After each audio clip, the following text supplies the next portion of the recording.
All right, all right. Welcome, guys, to Live at 5. The educated home buyer is what we're going for here. My name is Jeb Smith. With me, my esteemed guest, not my colleague, Josh Lewis, certified mortgage consultant expert. Many of you know him, here to answer any mortgage-related questions. Josh, welcome to the show.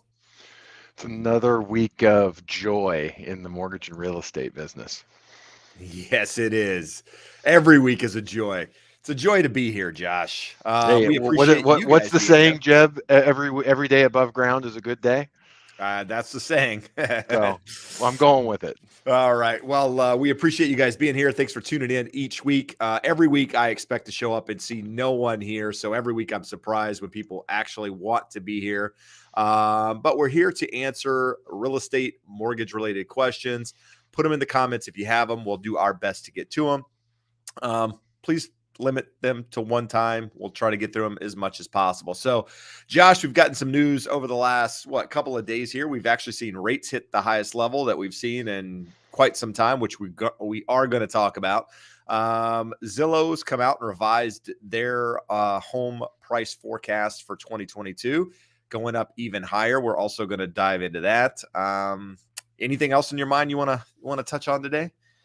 No, it's the same stuff. When you're in it all day, every day, it's not all that different than you guys here watching, trying to educate yourselves and make decisions. Like Jeb and I are picking up every morning. You get in your inbox, you're searching your news feeds and reading, seeing the latest data.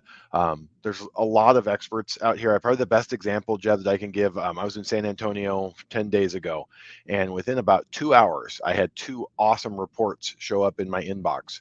One with all of the data in the world, convincingly explaining why rates will go lower for the foreseeable future, meaning 5, 7, 10, 15 years out into the future.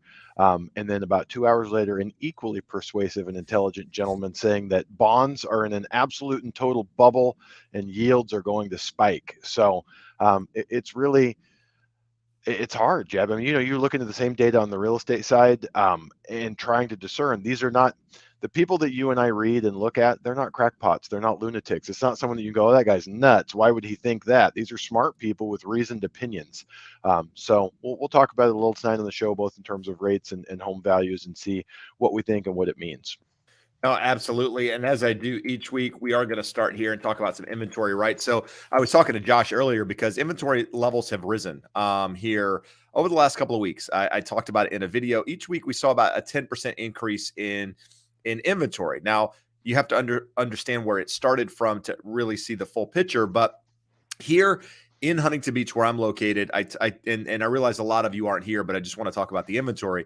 Is that, earlier this week, I saw inventory somewhere. I don't remember the number exactly, but let's just say it was 115 active homes on the market. Last week when we did this show, I think it was like 102. So inventory had increased over that period of time. I come to you today, a week later, at 94. So we went from 102 to 115 during that week, and now we're down to 94. So we've lost a good portion of the inventory in the last week. Meanwhile, interest rates have gone up.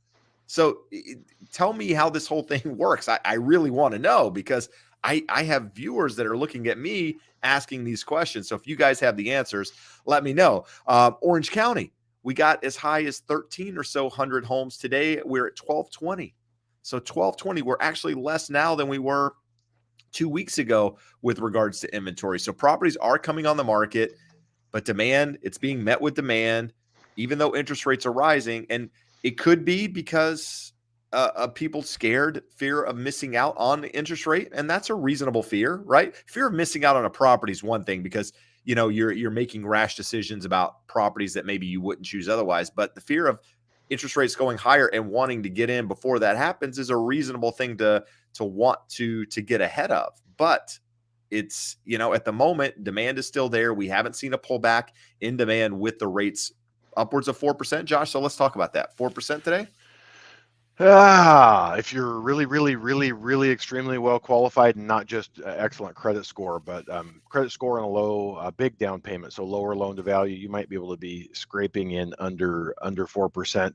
And one of the things, Jeb, you and I were digging through Black Knight data charts today, and an anomaly popped out of there, or I guess a quirk that I find interesting is every time we've had a spike. So you go back to 2018, the late part of the year, early part, February, March of last year, and then now.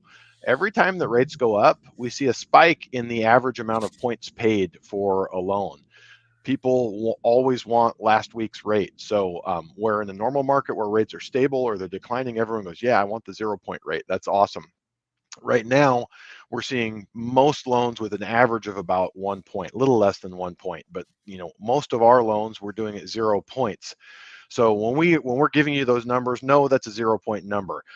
Anyone that's doing billboards, advertising online, they're still advertising numbers in the threes, and they're putting 1 to 2.5 to Dude, 3 I heard points in there. one.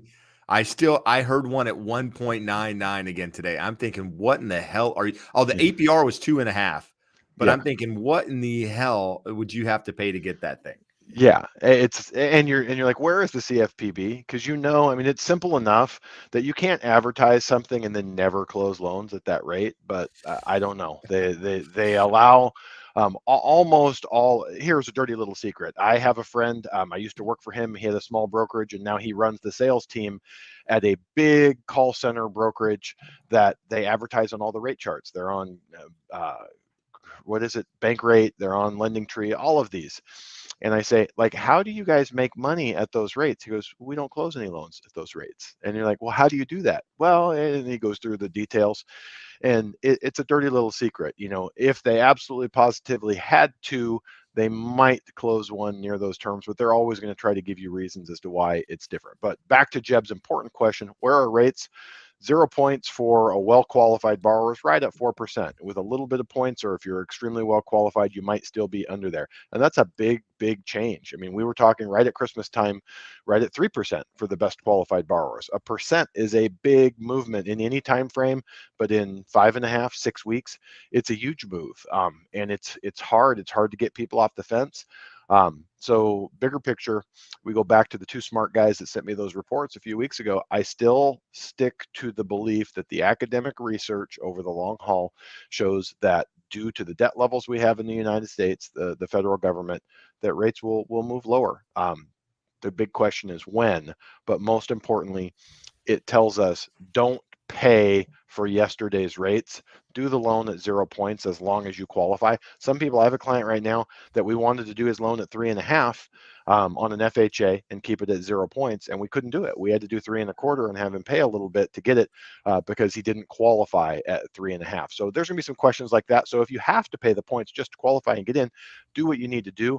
But in general, let's not chase yesterday's rates when we are still in a 40-year downtrend in interest rates. We're just at one of the high points of those. And it could, Jeb, we'll go into it. We had a 10-year treasury auction today that went off that was pretty solid, which that's good for interest rates, that there are people wanting to buy bonds at the current yields. We have CPI coming out tomorrow. And it's expected to be the high point. So they're expecting to see consumer price index measurement of inflation at 7.5. Yeah. From there, we start having last year's really big hot numbers start falling off, whereas Right. we were replacing really low numbers from 2020 with much higher numbers of 2021. I think The that's year important. People need to understand that because the numbers are going to change and you need to understand why they're changing. Right. And one of So the things that we talked about last year is, yeah, inflation is there. Anyone would be lying to you said it's not, but you're coming off of a prior year where we had deflation. We had 2, 3, 4 months of negative CPI reads month over month. So then when you could get that comparison to the next year, it exacerbates what those numbers look like. Is there inflation? Yeah, it's not nearly as bad as what it looks like on paper. We still go back to, what do we have? We have supply chain issues, which are slowly easing, much slower than what most people thought. But we have demand issues that are definitely waning, as we've seen all of the stimulus money went to excess household savings in 2020. Economy opens up in 2021, and everyone's looking to spend all that extra money. Most of that money is spent. You're starting to see that. We had a really hot jobs number last week, and everyone was saying, The big number is increased labor force participation. So unemployment didn't go down, but more people were looking for jobs. So we had people just like, I'm cool. I don't have a job, but I'm not looking for one. And some of that was because of all of the government stimulus. So with that gone, I don't expect people to be spending as much money as they were on discretionary spending.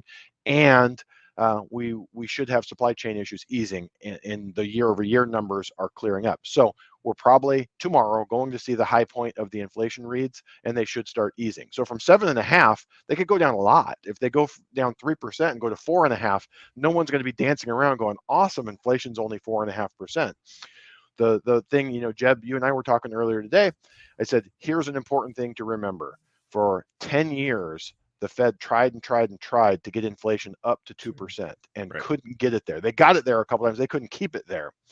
Nothing changed structurally to our economy because of COVID that should change that going forward. So if we go 2 years into the future, if we have inflation over 2%, I will be surprised. So we've got a ride down. We had a rapid rise from 1.5% inflation up to 7.5%, and we'll probably have a slow ride down over the next 2 to 3 years back to that 2% level. No, yeah, I agree. And so earlier in the show, I mentioned, we're seeing inventory levels at lows. We're seeing rates increase, but demand is staying there. Yesterday or the day before, Zillow came out, revised their home price forecast for 2022. Originally, they said that it was going to be somewhere around 11% growth in home price appreciation this year. They've upped it to 16%. Now, many of you can come out and say, well, Zillow doesn't know what the hell they're doing because, they couldn't even run their own operation or whatever. And rightfully so. That comment I take into consideration. But here's what I say. They have more data than anyone out there at the moment, just because of how many people use their site, how quickly they can update things and track things. Unfortunately, a lot of the other organizations out there that put out reports are a month behind in how they do their data. They're not tracking it real time. Zillow has the ability to track things real time. And so with that, they're seeing homes come on the market that, that when they close, and also they're not tracking the same homes over and over again, like the home price forecast or the home price index by Fannie Mae, CoreLogic. They're pricing all homes whenever they sell and what they sold for and so on and so forth. So, and the reason I believe 16% is somewhat realistic, right? If you would have told me this 2 months ago, I would have said, no, you're crazy. I don't think you can see that again. But because I'm personally writing offers for clients and listings I've had go into escrow at the start of this year, they've been already somewhere between 5 and 8% above the asking price. And we're not even 6 weeks into this thing yet. And so I do think that could be a realistic number at some point this year. Now, is it going to stay 18% month over month over month? No, probably not. But you might see the height, just like last year. I think August was the height of the year, 20% year over year. That's realistic in this environment. So just that is what the craziness in the market is people just going above the asking price, doing these things that you don't want to believe people can do, but they can, because there's so much cash in the system. I mean, you have to understand, it's not just first-time home buyers out there. You have the average homeowner has $185,000 in tappable equity in their property, $9.9 trillion in equity, in appreciation, not in appreciation, in actual equity in property at the moment. So you've got move-up buyers that have cash from their sale. You have move-down buyers, people that are selling, buying something smaller that have cash. You have investors that have cash. You have pension funds that have cash. And not to say they're going to purchase the property just in cash, but they have the ability to cover appraisal gaps. They have the ability to do some of these things that your first-time home buyer doesn't have. And they're really getting the short end of the straw because they don't usually have the buying power that some of these other, people and companies and investors have. So yeah, that's what the market is at the moment. So you just got to know what you're doing and know how to navigate it. Jeb, a couple things. I didn't want to interrupt you, but a couple things that you said triggered. In addition to the 178,000 of average equity, the important number 185. And what I believe, Jeb, was the average loan to value on a home 45 or 48% now. I don't remember, but that was tappable equity. So what they consider is that you have to have at least 20% equity in your property to be able to tap any of the equity there. Okay, So so then that does support. right. If we say the median home price is like 365, take 80% of that and then less 178, the median home that you look around is a 50% loan to value. Like my house is under 50%, Jeb's house is under 50%. I look at most of them, it's about 50%. So it tells you not only do they have tappable equity, they have really reasonable payments. So another thing that Jeb and I were talking about today is, okay, let's say higher rates decrease demand for homes. It's also going to decrease supply because you have less people wanting to move from their low loan to value homes to a higher priced home and financing that with a higher interest rate. So it'll be interesting to watch the supply demand imbalance moving forward. And I also, when Jeb's saying, hey, they revised up to 16%. And I remember, like, almost every time we quote a number like that, you start getting comments over here, or people say, well, you're a mortgage guy, you're a real estate guy, that's good for you, you like that. It's not good. It is No, not it's not good good. by any stretch of the imagination. And here's the most important reason why. The person, let's say Jeb's talked about wanting to buy a bigger house for him and his family. So he's got 50% plus of his equity that he can take and put to a new house. So he can do it. If Jeb had not bought and wants to enter into the market, that's a problem. Well, Jeb only gets to move to a new house if there's someone to buy his house. And at his price, probably not an entry level buyer buying that, but the guy buying the guy's house that's buying Jeb's, or the girl's house that's buying Jeb's house, they're selling to an entry level buyer. When you price out entry level buyers, you then start putting downward pressure on the move up stuff. So none of that trumps just the supply demand imbalance that we have. That it's a mystery. But when we look around, if you get the recording of what Jeb and I were saying in the fourth quarter of last year, when everyone was putting out their projections, I believe our exact quote was Zillow's calling for 11, and we said, I hope it's more like 6, 8, 9%.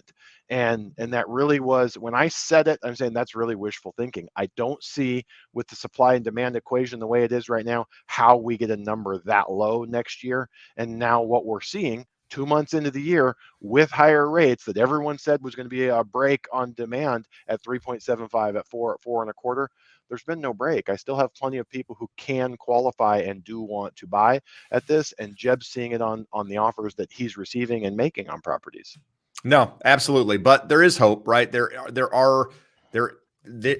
market will turn at some point. More inventory will come. I don't know when. I don't know how it's all going to shake out, but just know, have your ducks in a row, be pre-approved, be the, do everything you can now so that when the property does show up, you're in a position to buy it, right? If you're just starting the process, go through the pre-approval process now, get educated on the home buying process so that you're not having these questions. And that's why a lot of you are here. So thank you again.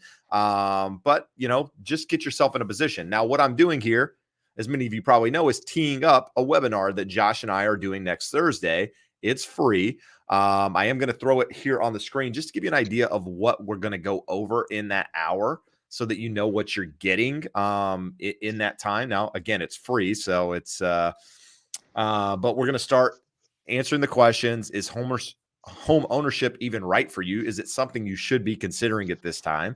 We're going to go through the process of starting the journey. Like, where do you start? Realtor, lender? Do you go online? What you do there? Then the next best way to shop for a home in 2022. Then we're going to talk about what's involved in making an offer to buy. You're under contract. What's next? What's the process there? And then once you're a homeowner, what do you need to do? What are you thinking about? These things you're receiving in the mail, are they something you need to consider? Like, what all of that is. And it sounds crazy, but you'd be surprised how many things out there that you, once you become a homeowner, you get in the mail, and it's hard to decipher whether or not it's legit or not. And I'm in the business and I get some of the stuff and I'm like, God, this is good. I mean, good in the sense that they're tricking you to try to do certain things and pay for things that are unnecessary. So we're going to talk about all of that stuff, but the link's in the description. I can throw it here on the screen in a minute if you want to register. It'll be an hour. Like I said, it'll be next Thursday. So from there, we will start answering some questions. Josh. So We got, let me remove that, go back here. We've got Monty in the show, asking, I really like to know how much the market has gone up in the last 3 months. I'm selling. My appraiser compared my house to houses sold 3 months ago. I think they aren't good comps. So, Monty, depending on where you're located, will depend on the comps that they use. Like here in Southern California, you know, there there's been properties sold, but depending on the neighborhood that you're in, there might not be a lot of comps just because there hasn't been a lot of properties sold in the last, month and a half, or say 3 months here in certain neighborhoods. Right now, if you're in a neighborhood that has a lot of turnover, might be a little bit different story, but they should use the most, not necessarily the most recent comparables, but the most comparable properties that are in that time frame. So, for example, if your property is a 3 bedroom, 2 bath, and your neighbor's is a 4 bedroom, 2 bath, but a model match to yours sold 2.5 months ago, they're probably going to use the one from 2.5 months ago a little bit stronger than they are the one right next door because it's more of a comparable property with regards to bedrooms and bathrooms. Now, they can adjust for market in there, what's happened in the market with regards to appreciation during that time.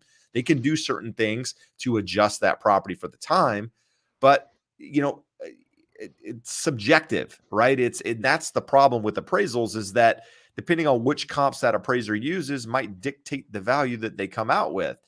Me as an appraiser, when I have a listing, I have a buyer, I try to show up, right? I mean, as a listing agent, I'm always there when the appraisal's there to try to provide them the comparables that I use to get the value that we came up with.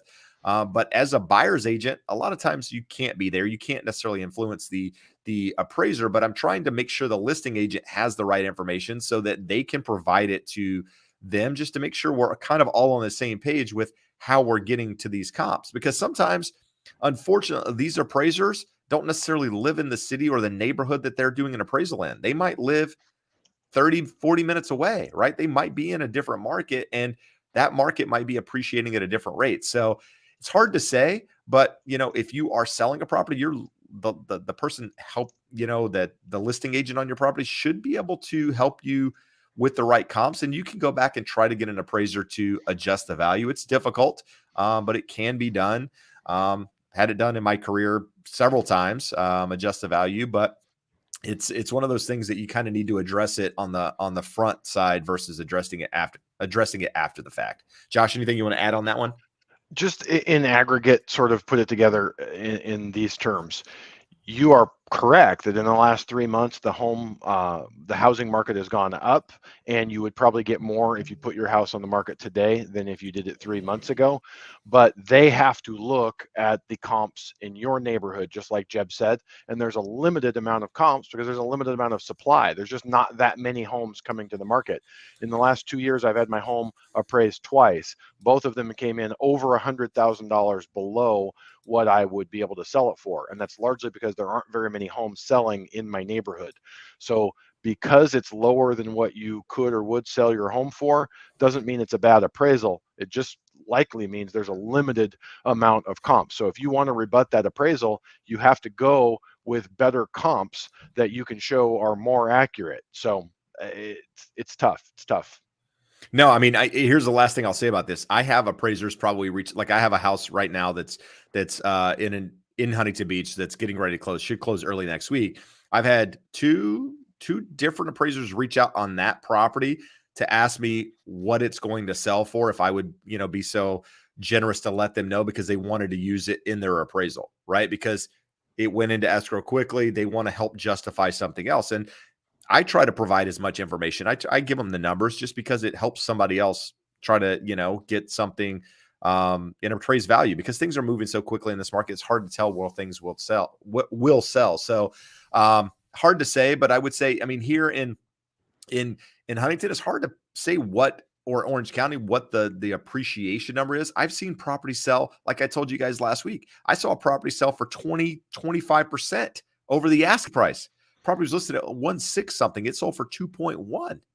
That's crazy. So, I mean, that's not going to be the same on every property, but I mean, it's hard to pick the exact number. But home prices are continuing to rise still. So, if you got another appraisal, chances are that appraiser is going to come up with a different value too. That's the unfortunate part of the appraisal process. We got Sear Guru, looks like wants to make out for Valentine's Day. Woo! Nice. Give you some love too, Josh. Yeah. You're not missing out. The shamrocks are me. The kisses are you. Unfortunately, our show doesn't fall on Valentine's Day. Otherwise, we could make this like a love episode and just really love on you guys. Fortunately, it's on a Monday and we're not going to be here. So fortunate for everyone. You don't have to get any of Jeb's love. All right. Jeff Lou. We're going to go with Louis. Lou. We're going to go with Lou. I like Lou. Jeb, is this the equivalent to financing a purchase? Buy a house with all cash to beat out other bids and quickly do a cash out finance. That is an option. I've seen people do that many times in this environment. And I'm saying this environment in the last couple of years, I've seen people buy cash and then turn around and do a cash out refinance later on. Something you need to understand in doing that. Josh, is there a time frame on them waiting to do that at all? No, they can do it immediately. It has to be within a period of time. It's funny, we don't do a lot of them. You would think that in this market we would have a lot more, but it comes up. They do one or two of them a year, and you got to dig into exactly what the guidelines are. But for the most part, you just have to document that you paid cash for the property with your own funds, because they're kind of treating it like a purchase loan. You still have the cash out hits that you would have on a cash out refinance, which is the downside to it. But what they're doing is they're looking at it like a purchase. So they're going to want to source and season those funds, or source the funds that you used for the purchase. So if it was all a gift from someone else, it sort of changes the equation. But talk to a lender. They're not all that complicated. It can be a really good option if you have the cash available to you. I was on a call earlier today with a group called Ribbon Homes. They only operate in the Southeast. So if you're down in like Florida, Georgia, Alabama, they will basically guarantee your pre-approval letter. So they look over your package. Someone like me gets you pre-approved. We say, hey, Jeb is approved for $500,000. They guarantee that pre-approval letter just as if it was a cash offer. So if for any reason you can't close, they're going to close it for you with their cash, and then you have 180 days to buy that property from them.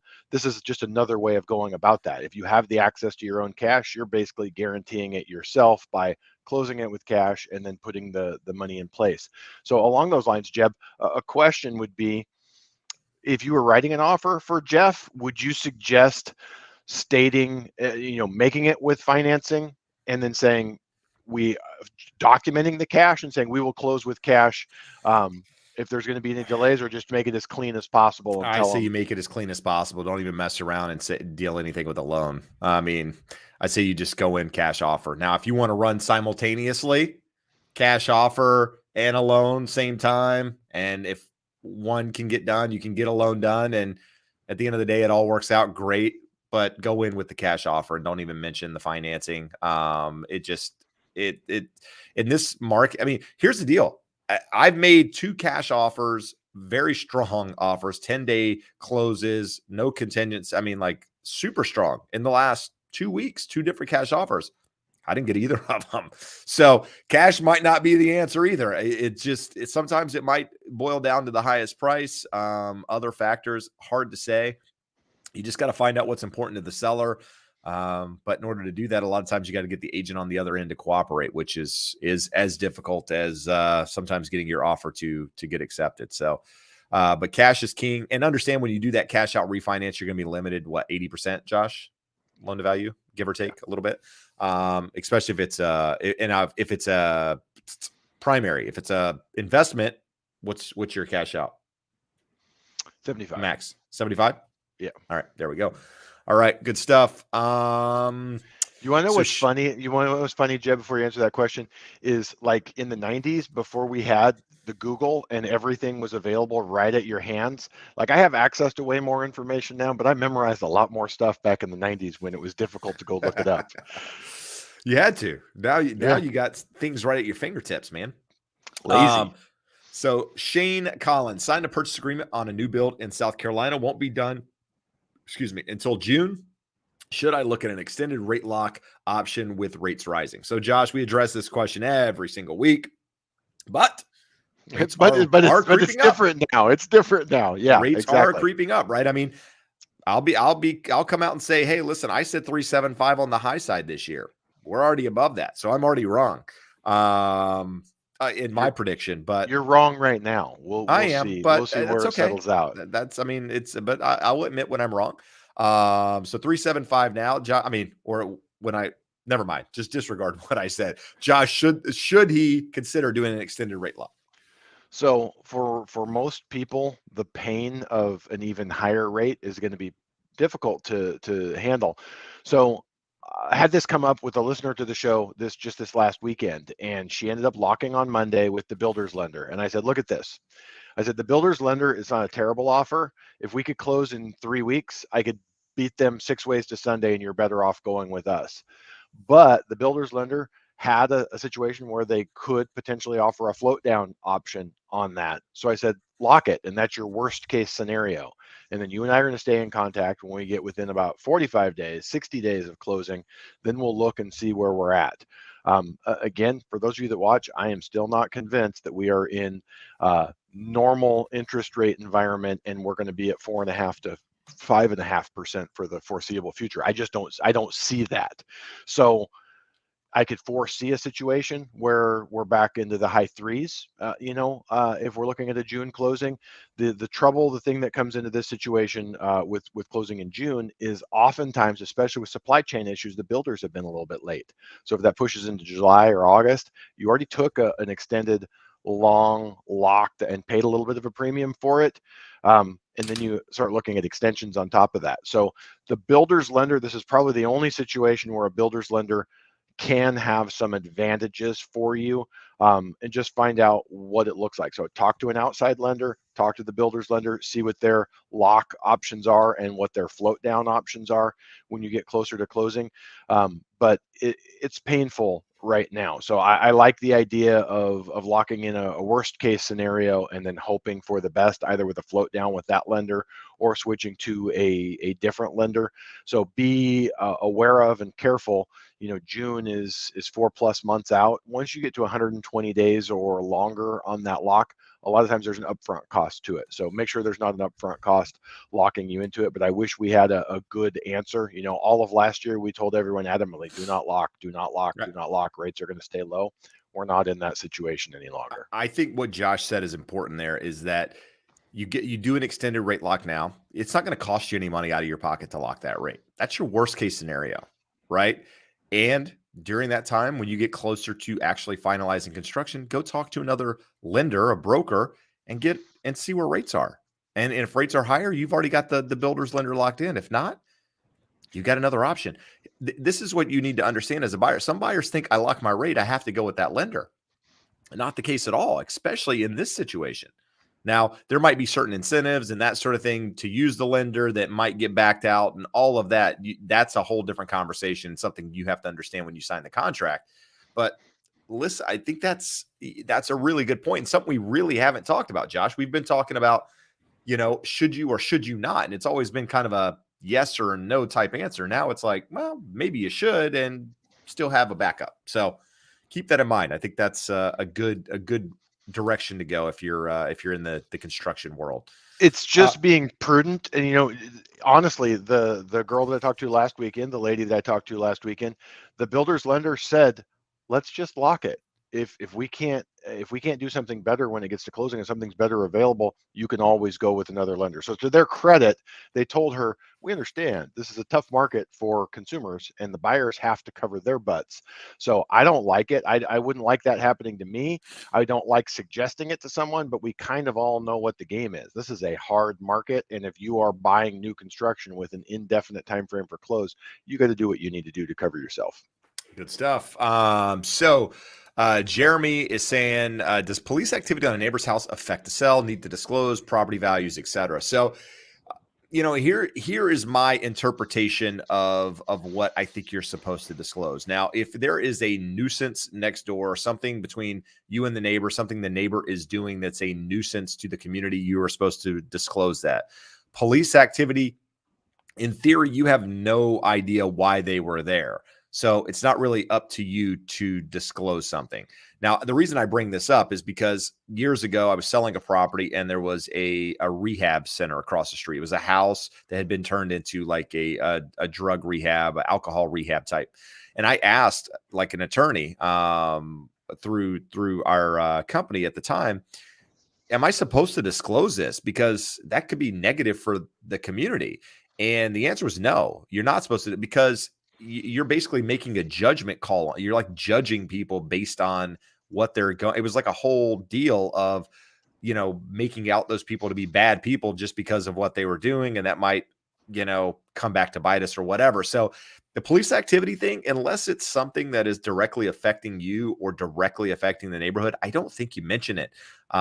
People have the ability to go online here where we're located. You can go look up a crime map and see why people were at houses. Like if you want to check a neighborhood, you could type in my address and it would show you why the police were there for every reason. It could be a battery call. It could be a nuisance. It could be, anything really. I mean, they'll show up for whatever reason and it lists that reason. It tells you when, and you can go back and see how long those are. So people have access to that information. Not that you're trying to hide something, but you're also not trying to make accusations or something that might not be true based on whatever's happening. So I would say talk to your agent and just make sure.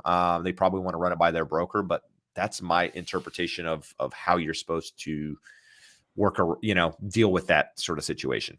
Now, if you're asked the question directly, then maybe it's a different situation, but otherwise it's you're not supposed to read into it for more than it is.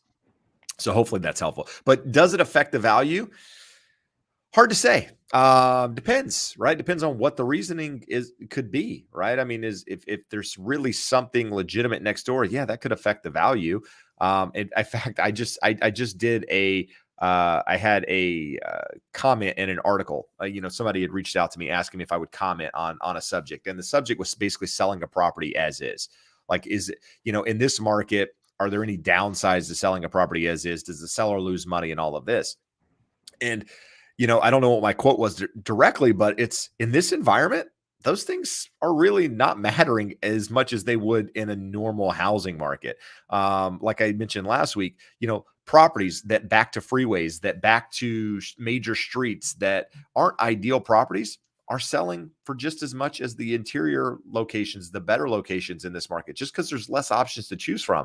Now, in a market where there's more property, more options, sorry guys, my phone's blowing up, more things to choose from, those properties aren't going to sell at the premium. Just like if there were activity at a house, that would potentially affect the value, that's going to be more of an issue when there's more homes to choose from. In the environment now, probably less of a concern. But sorry, we'll move along.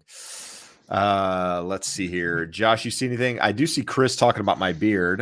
So I'm going to you guys see how he can't let any of his compliments pass by without posting them. So if you have a question, preface it with a big compliment and then sneak your question in after that, and Jeb will definitely make sure we get to it. That's so good. That is so good. Oh man. The reason I bring this up is he was talking about mustache, man. Look at this thing. The reason I bring this up is because he says how good I look. A couple weeks ago said it looks like a broom, and I thought that was hilarious. So, the beard is staying until I drink. Once I drink, the beard goes. So it might be another week, might be tomorrow, might be 2 months. I don't know. We haven't decided yet. Me and the beard. He doesn't like the beard getting trapped in the beard. So when he goes back to drinking, it goes so he can get just clean alcohol. I don't like it when it gets stuck in a zipper. Like, do you ever have that problem? Dude, that doesn't feel good. Like, I don't wear a lot of jackets, a lot of coats with zippers, but good thing I don't live where it's cold.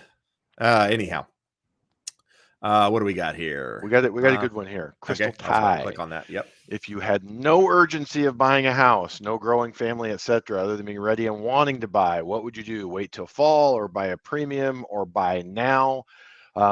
I don't think waiting in any way is going to make it better. Jeb, we just talked about the Zillow forecast revising from 11 to up 16%. Most of the appreciation happens between early spring to late fall. The last couple of years have been nuts, and it's just been pretty much consecutive straight line up without any seasonal dips. But what are your thoughts, Jeb? I don't see any reason why it would be a better entry point in the fall than now. Yeah, I mean, I think the question to ask yourself is it a long-term deal? Is it something you plan on being in 5, 7, 10 years from now? Is that the idea? I mean, is it going to accommodate the potential family if that's the direction you go? Or is it something that you're going to have to maybe sell and buy something else, or maybe it's a long-term hold? I think if you're buying now with the intent that you're going to hold on to it, I don't think there's any problems. Quite frankly, I do think inventory is going to be a problem for some time. Now, you've heard me say in videos, I think inventory is going to increase, and I do think it'll increase. I just don't think it's going to be balanced against demand. So I don't see much changing anytime soon. I mean, our friend Logan, what's his name? Much Mohatashami. Yeah, he just posted an article on Housing Wire, and his predictions like through 2024 is kind of where I mean, is his forecast, right? He does a 20, I think it was 2020 through 2024, and he doesn't see a lot changing either. So I would say again, if you plan on being there, you can afford the payment, you've got money set aside for any potential dips. The, at the end of the day, it's never going to be the perfect timing. I mean, try to get people to think along the lines. If home prices dipped 20% tomorrow, just hypothetically overnight, how many people would rush in to buy a property? Or how many people would be, oh crap, it might drop further, I'm going to sit on the sidelines, right? That's the question, is that a lot of the people, once home values start declining, they think that they're going to continue declining, therefore they never get in. And once they start to go back up, they're waiting for that decline again. And I can tell you this because I've seen it over my career.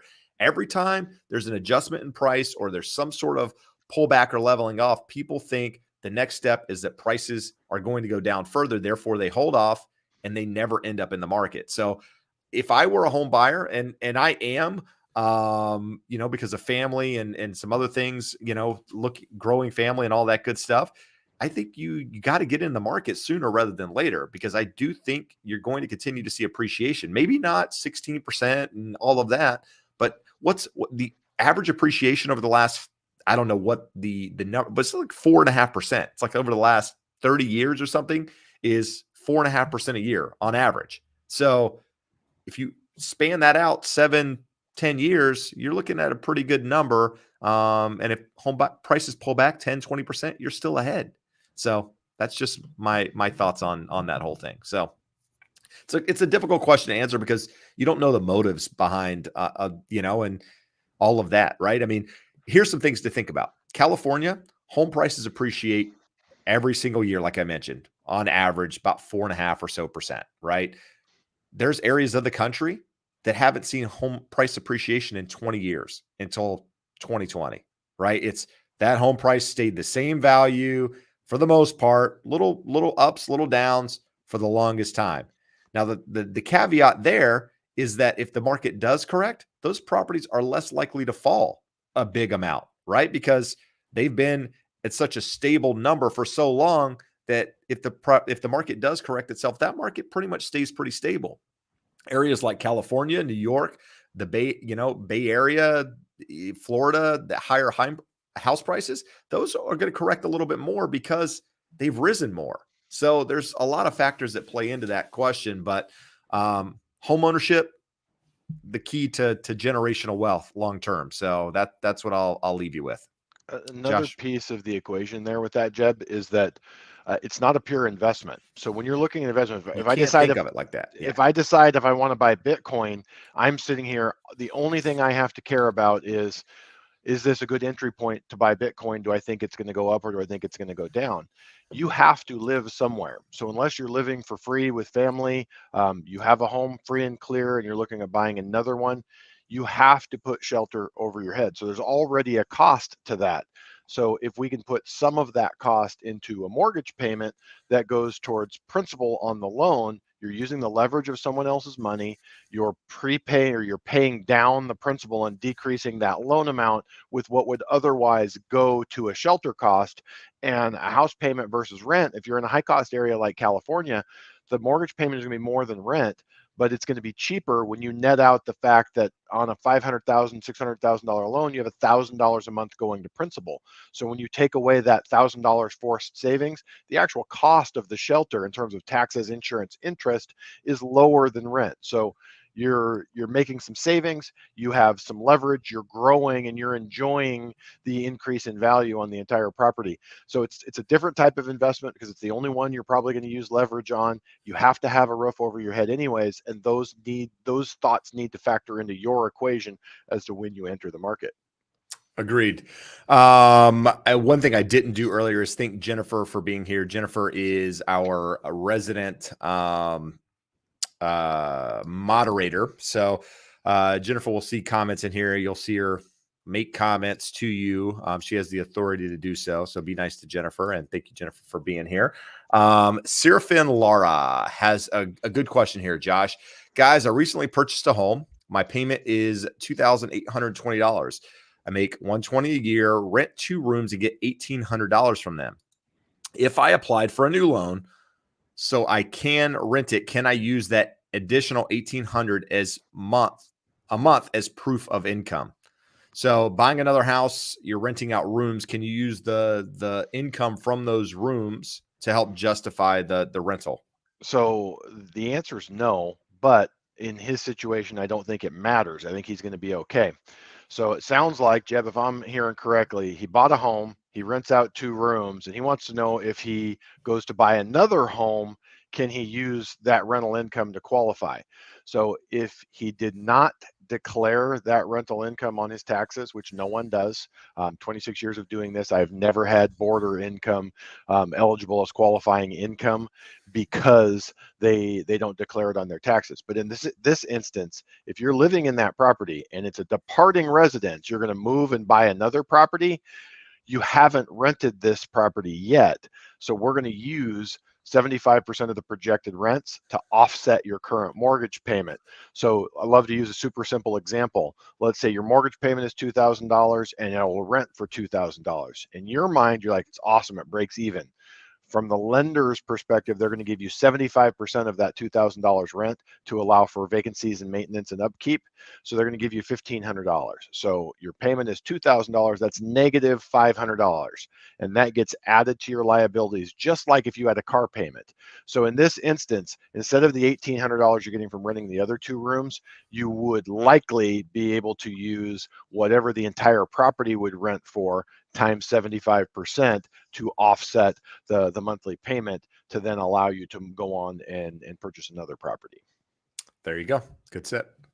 We've got, let's see here, John. So a lot of people often ask me, can you talk about the Bay Area? Can you talk about all these other markets? It's hard for me because I don't live there, right? And so I can talk to agents in those markets, which I do, and I can relay that information. But a lot of times it's good just to get, people, viewers in here that are in that market talking about what's happening. So John says it's also a fear of inflation. Having an asset during inflation puts you in a good financial position. Definitely seeing a buying frenzy in the Bay Area this past month. So I mentioned Southern California buying frenzy. Looks like Bay Area buying frenzy. So you're having a lot of these markets that are already appreciating. And I said this earlier in the year, the markets that did well in 2021, 2020, and 2021 are the markets that are likely to continue to do well. Even though they've seen the most price growth, they did well in 2020 and 2021 for a reason. They weren't just anomalies in the whole housing growth sector. That there were reasons that people wanted to move to these areas. And so those, again, the Bay Area has always been one of them, and it will continue to go up. And a lot of people are like, how do people continue to buy houses here? They're so expensive. Like I mentioned, there's a lot of cash in the system at the moment. Josh, when a lender checks your credit report, how is a paid off mortgage viewed? Does it help you qualify for more, better rate? No effect. Question mark. The fact that you paid off a previous mortgage really has no impact. They're looking at your current housing expense. So if you paid it off and you have a new mortgage, they're going to look at that a little bit. If you paid off and you started renting, they're going to look at your renting. And some programs truly don't even care about what your current housing expense is. They're looking at it to measure payment shock. So in terms of, do they look and go, hey, this person borrowed before and paid that lender back, that makes them a better risk? Not really, not really at all. The only way it would impact it is your credit score, and that credit scoring model is a complete black box. We don't know exactly how it's impacted, but if you had a mortgage that always had a perfect payment history and you paid it off, it's probably adding some positive effect to your score, which would then obviously get counted in your underwriting decision on this loan. But underwriters aren't digging through there to see if you had a mortgage previously and giving you extra credit for it in terms of qualifying. Got it. Good stuff. Um, let's see. Nixon's asking, good time to refinance down. My house is twice the price I bought it. So looks like you got 50% equity in a property. What do you consider? If you're considering refinancing right now, Josh, what are you considering? You're considering savings, considering how much it's going to cost you to do it. What else? What else should I be thinking about? Savings. Are you looking to take cash out? Because honestly, for most people, rates have popped up even just over the last 2 weeks. I talked to a gentleman a couple weeks ago. We're looking at like 3.5. It's like, here's what I need to determine if we can get you qualified. We had some questions. He took 2.5 weeks to get us his stuff back, and now that rate's at 4.125. You know, we're literally more than 0.5% higher. The refi made all the sense 2 weeks ago. It doesn't now. So you have to look. We always go back to our rule of thumb. Take $125,000, divide it by your loan amount. It tells you how much you need to save in interest if you're just looking to lower your interest rate. So a $500,000 loan, 125,000 divided by 500,000, it's 0.25% you need to save on a no point loan to make it make sense. Now, who is it making sense for right now? It's people taking cash out. So what a lot of these folks have a hard time with is, I got a 2.875 interest rate. I don't want a 4% interest rate. We have to look at how much cash you want to take out. If you owe 500,000 at 2.875, you want to take out $50,000, we probably want to look at some type of second mortgage. If you owe $200,000 and you want to take out $200,000, we probably want to look at a new loan. So really, just what type of loan are you looking at? Are you looking at accessing the large amounts of equity that Jeb was talking about earlier in the show, or are we looking at lowering interest rate? Because they're two different things. So the volume of equity, the amounts of equity that people have in their home, say it's a great time to refinance. Where current interest rates are relative to where they were over the last 2 years, not so much. Yeah. And if you're thinking about cashing out and like buying another home, you know, whether it's an investment property, second home or whatever, I actually just did a video on it. It's going to post on Friday. I asked some questions in there that I think you should consider, right? I mean, these are things that you should think about when you're considering. It's not just black and white. It's not, hey, should I do this or should I not? It's, there are questions that I ask you in that video that you need to consider if you're someone going down that route. So that's a plug, guys, for a video coming out on Friday. Bandit. Well, actually, I want to Dennis ask a question here first. So my thoughts on selling with Redfin. So here's the thing. I'm going to be very straightforward without trying not to be derogatory in any form or fashion, but Redfin is a discount broker. Okay. The benefits of selling for Redfin is they do it for a discount, right? Understand that most, not all, most of the agents that work that sort of business model are going that direction because they're not successful in the business otherwise. Okay. Not all the time, most of the time. Now, does that mean they're not great at negotiating? I don't know. Does that mean they're not great at marketing or picking price or what? I don't know. But what I can tell you is that the agents out there that are successful in the business are never going to go that business model. Now, with that said, I know there's some perks, as a potential seller that, you get maybe money back or whatever else. These agents, the only way for them to make a good business or have a good business with that business model is to have a lot of properties, right? That's the only way that it really works. Is you got to sell about three to one what I sell in order to make a similar amount of money. So that means they have way more volume, way more properties that they have to manage, way more responses, way more everything. So you're probably not going to get the service, the level of detail that you are with a more seasoned agent that doesn't run that business model. But you have to decide, right? Do you want the cheapest or do you want the best option, right? The most educated, the one that's really going to take care of you in the process. There is a difference. You get what you pay for. So to each his own. I know some agents that work for Redfin that are great agents, but I also know some that aren't. So you just make sure, interview both and see which is a better fit. It may be that that one is a better fit. It may be that it's not, but put them side by side and see what they're offering. Don't make the decision based off of the rebate or the discount that they're giving you. Agreed. Like Jeb said, talk to an independent agent, independent broker that represents themselves, and ask them why are you better for me than Redfin? And Jeb, if I ask Jeb that, he comes to list my house, and I go, hey, I had a Redfin agent here yesterday. They're going to give me back a $4,800 rebate. Why are you better? Jeb's going to have a really good answer for that. So if you ask an agent and they don't have a very good answer as to why they're better, then maybe Redfin's the right answer.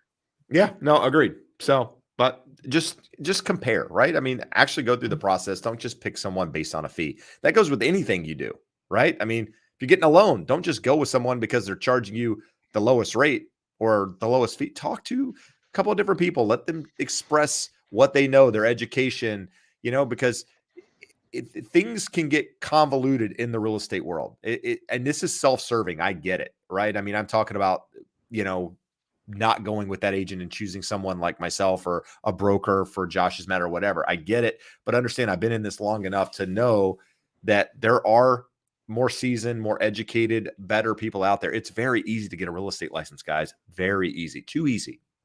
Too easy. And guess what? That license teaches you absolutely this much about the process. Nothing. You know all about Nothing. meets and bounds. Yeah, you know all about the legal side of real estate and nothing about actually how to negotiate, sell it, do any of that. So just do your due diligence. All good stuff. Let's see. Jennifer is going to be a homeowner, I think. I don't know. I haven't gotten far enough down in the feed to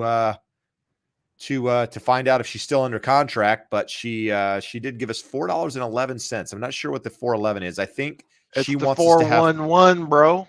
No, bro. She wants us to have 411 likes on this 2-hour video, and right now we're at 82. So you guys got some hitting of the like button to do to get us there. That's all I'm gonna say.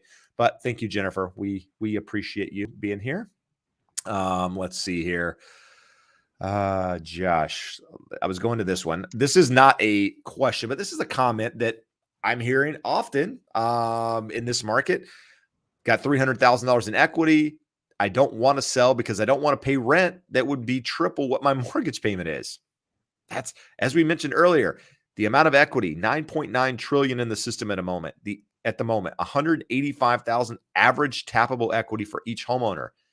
That means in order to go rent something else, or buy something else, you're likely going to pay more because of interest rates being higher, because of payments being higher, inflation, whatever you want to call it. Therefore, that's going to keep properties off the market. It's going to keep inventory probably likely a little suppressed, at least for the short term until something changes. This is one.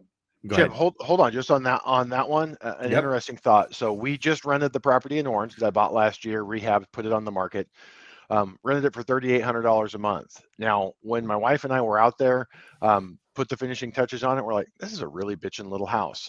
1,800 square feet. My house is 1,750 square feet. Mine's in Huntington Beach. That's in the city of Orange, for those of you in Southern California. This was an infill development, so it's a 3,000 square foot lot versus a 6,000 square foot lot. So we're looking at that going, I could be happy living here. And then you go, someone is going to rent this for $3,800 and my house is $3,200. That's someone that's been in their home for a long time and built up equity. So those are the things, that you're seeing and comparing. And if I were to sell my house, not only does, and rent something similar to that, not only does my payment go up $600 a month, on my house, $1,100, $1,200 a month goes to principal. So really my net payment is like $2,100. That's the cost of the shelter separate from the principal that I'm reducing on my loan. So that's a pretty common calculus that folks like Bandit here are going through in their head. Even if you got the great idea that I'm going to sell, put some money in the bank and rent, it's a bitter pill to swallow when you see what that actually looks like out there. Agreed. Here's a question that I want to address. Josh, we're going to spend a minute here on this one. Take on the overall declining population trend, increasing housing supplies effect. After a couple years down the line, will there be a long-term decline in home prices? So there are people out there talking about migration patterns, people leaving, let's say California, for example, right? California is the prime example. Politics in the state, you have a majority running the state. People are sick of the politics. They want to get out. You've got taxes, right? Taxes, the highest anywhere. I think maybe behind, no, are we the highest behind New York? Or are we the highest? I don't know. Either way, high taxes, people getting out for that reason. So a lot of reasons to want to leave California, depending on where you are on the spectrum. So does that mean that home prices are going to decline, Josh? I mean, have you ever been in Southern California and thought that we needed more people here? No. Ever? No, and here, what could it affect? We look at some areas, if you're not from Southern California, if you leave Southern California, LA, Orange County, and you want to go to Vegas, you go about halfway, you go through a town called Barstow. And if you think the market was bad in 2008, 2009, homes in Barstow were like less than $50,000. And now you see values at, 250, 300, 350. And you say, when a market goes bad or if people start leaving California, what markets get impacted? It's inland desert areas like that.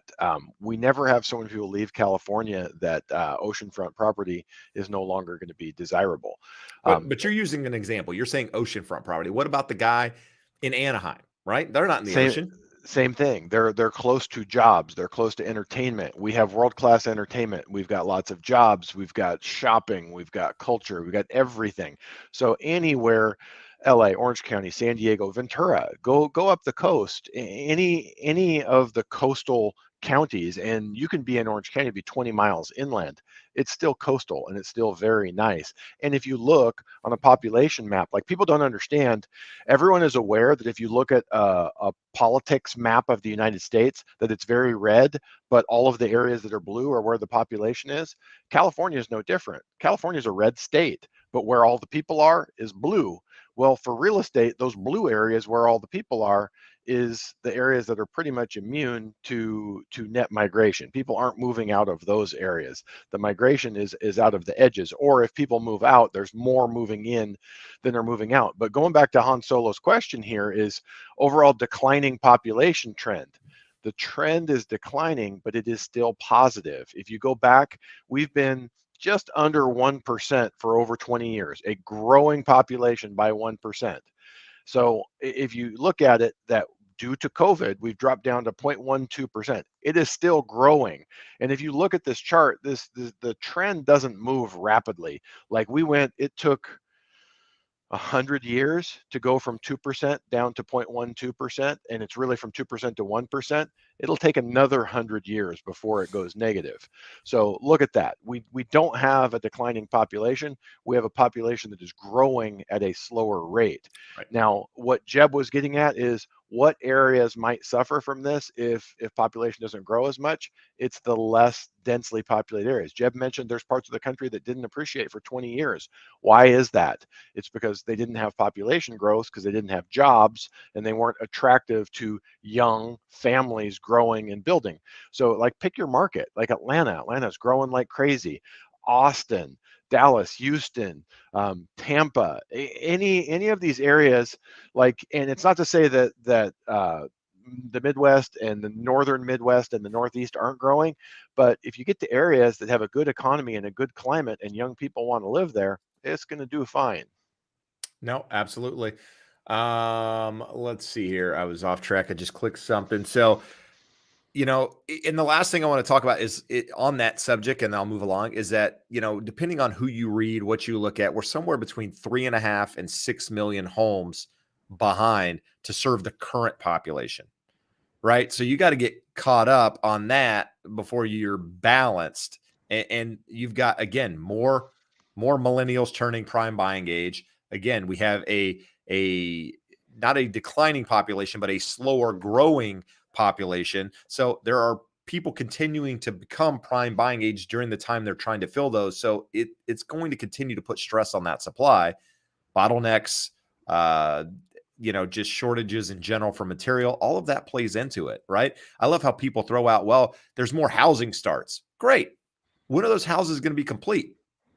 Tell me that, right? You can pull all the permits in the world, but until you show me a finished house, you don't have any inventory. You've got potential inventory, right? Until that, I mean, you've got so many factors playing into this stuff, and I sound so pessimistic. It's because it it's very at the ground level. It's pretty easy to understand. It's supply and demand. It's just frustrating that things are selling and moving so quickly that you can't get any of these things figured out, and it's not going to correct itself anytime soon. And that's unless, again, rates continue to go way up, and even then it's going to take a couple of months before things even slow, and at the moment I haven't seen it slow at all. So anyhow, let's move along. Josh, you're aware of any tracker to find new construction homes at all? Not that I am aware of, and I'm certain that it exists. It's probably one of those things where if you're in the building and construction industry, it's a subscription service you'd have to pay for. All right. I'm not aware of one either. There's a lot of articles out there about, housing starts in certain areas and building and what have you. Um, I'm not, I'm not aware of a site that follows them directly, unfortunately. Moppy Toppy's 1,000 hours of AOL's about to expire. Where can I find you if it cuts him off in Carta? Should I send letter via mail? Yeah, that's the way to do it. It's I never had an AOL address ever. Like it was, No, I was like no. the anomaly in 1994. I think is about when that was. I had the internet, but I didn't have an AOL address. I think I started with I don't remember. I don't remember what the first one was. Might have been Yahoo or something. I have no idea. I had MSN, and when you would log on, it would ask you like what room you wanted to go to. And you're like, dude, I just want to go to the internet. Stop asking me which one of your silly rooms you want me to go to. Oh, bro, you were chatting up people. I know you were. I had ICQ. Was it ICQ? ICQ. I think it was like a Yeah. little chat, and you could you had all your friends on there. Oh boy. Let's see. FK Khan, selling a rental property of mine, tired of being a landlord. Anything I can do to prevent going with a buyer who is going to back out if I don't agree to all of their fixed requests? At the end of the day, you have control, right? So it's really going to boil down to the market that you're in. Here in Southern California, a lot of properties are selling as is, right? It's stated up front in the contract. We're not doing repairs. We're not doing termite. Pretty clear. Now, that doesn't necessarily mean a buyer can't come back and ask that. The contract in the state of California, the residential purchase agreement, is an as-is contract. But buyers always have the opportunity to ask for something. Doesn't mean you have to agree to it. You've just got to keep your feet on your line in the sand, right? If you're not willing to do repairs, then just say, if they come back, I'm not willing to do repairs. That's it. And be willing to go to the next buyer. That's really the best you can do. There's not really a lot more that you can do and your other option is getting somebody to waive all contingencies up front, but that's tough to ask unless they just do it themselves. But I think depending on where you're located, again, if you were here locally, yeah, I'm seeing a lot of it. Buyers with the expectation that they're not going to get any repairs taken care of just because of the market. And so a lot of sellers are able to go through that process and not have to do them. Now, if you consider an FHA loan or a VA loan, there could be things that come back as part of an appraisal or an inspection or what have you that says these things have to be done in order to sell it. So just understand if you're accepting FHA or VA, you might have things that have to be addressed in order to close with that buyer. So other than that, I think you're in pretty good shape.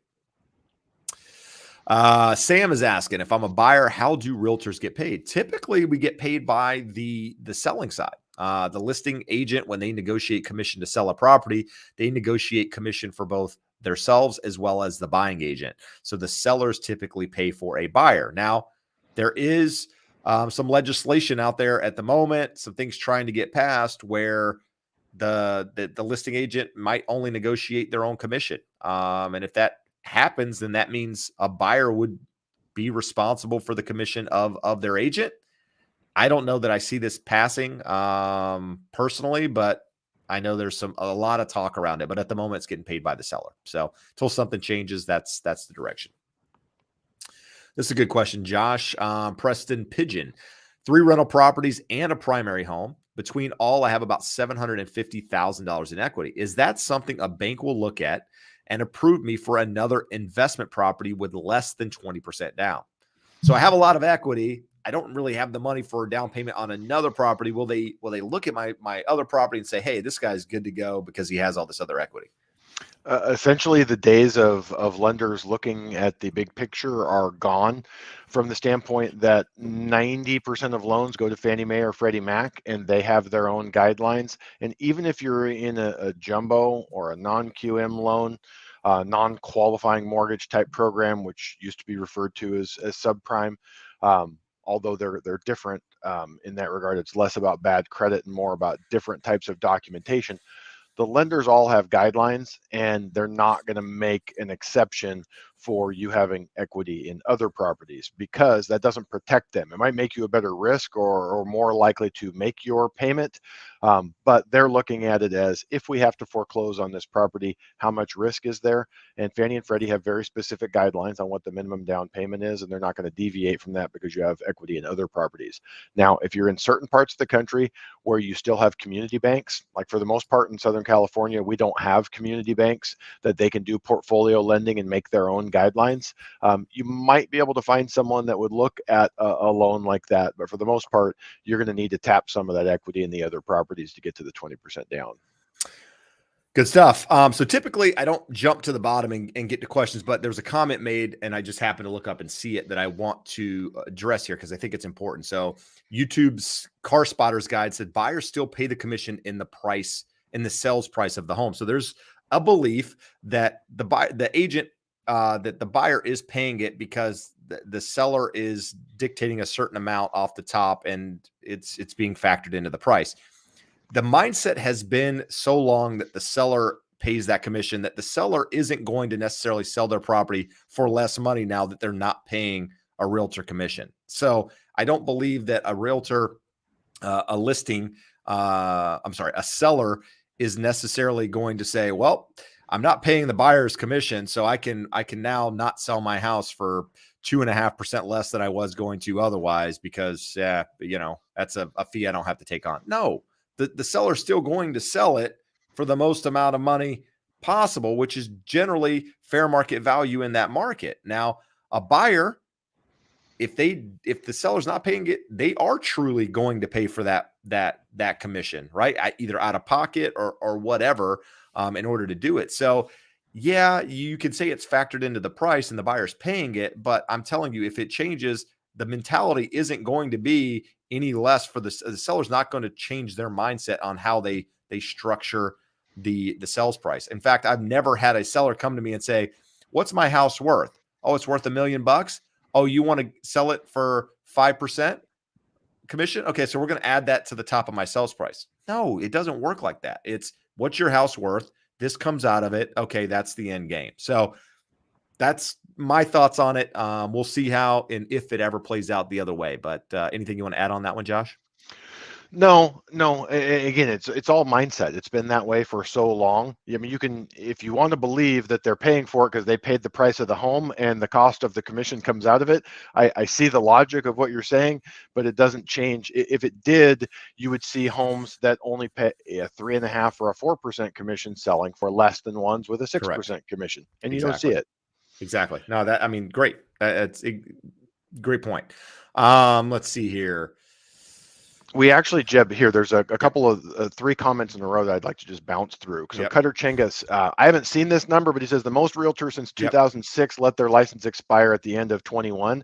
Would not surprise me. We have more homes for sale or less homes for sale than we have realtors in the United States. We have far greater number of realtors than we need.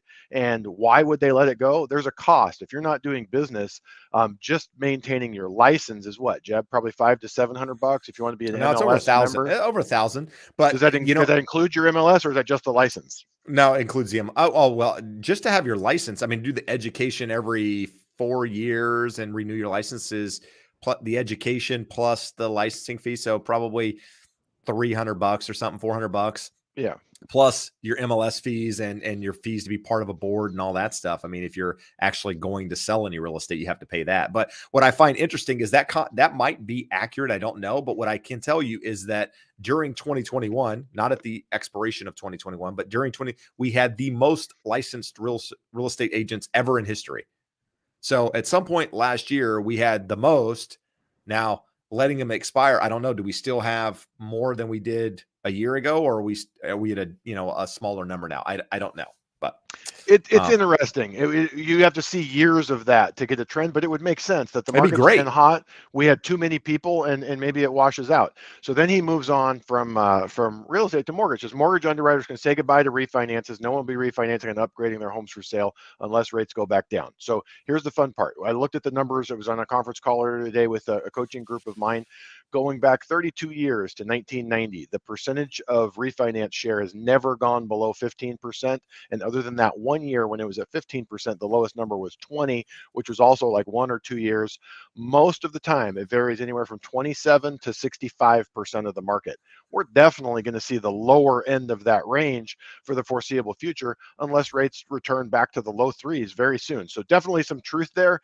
And we've already seen lenders cutting staff, because when you go from record low interest rates and everyone on the planet is refinancing while lots of people are buying, they had to staff way up. So unfortunately, right, it's a cyclical industry. You staff up and you have new people that don't know anything, and then you have to cycle down and fire good people because there's not the volume. But let me comment on that real quick. And I mean, this is a direct blow to mortgage professionals out there, or people in the fact that you're going to lose people because they don't refinance. I mean, the mortgage industry, the real estate industry needs less people in it. Let's be honest. I mean, you need to work with more. Right now, there are so many. Everybody comes when the times are good, right? So, prior to 2008, there were, again, a record number of real estate agents, record number of mortgage people. The debacle happened. People let their license expire, didn't do loans, got out of wholesale, whatever. Guess what happens when the market starts doing well again? All those people come back in the business, right? Let's get the band back together. Let's do it, man. So it's a good thing. I mean, the people that are there through the cycles are the people that you want to work with, because those are the people that actually have the experience and the knowledge, typically, to be able to guide you through that process, right? They're not the fly by night-ers, if you will. So, and the last one you want to touch on there? Yeah, the 3-pack there, he follows up with another good piece of information. 11 out of the last 12 rate hike cycles since 1950 resulted in a recession. And we've talked about this before. This will absolutely end in a recession. The Fed acted too late, so the economy got too hot. Inflation that was going to be there, whether the Fed did the right thing or not, got a little bit of gas on the fire. And now they're going to come in too late and too hard and put the brakes on. And we will absolutely end in a recession.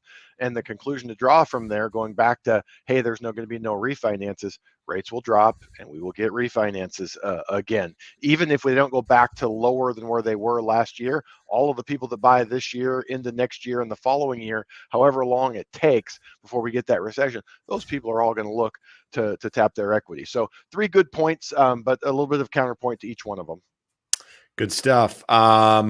Let's see here. So this is one that, let's not spend a lot of time on this because we could go down a rabbit hole, but hey guys, of a buyer that has money 20% down on a home, does it make sense to buy a home for $700,000 with a 2.89, or B, buy the same house for $400,000 at 6%? B, all day long, if you can do it. But the question is, where are those numbers coming from, I guess, assuming prices collapse. I just don't see it happening.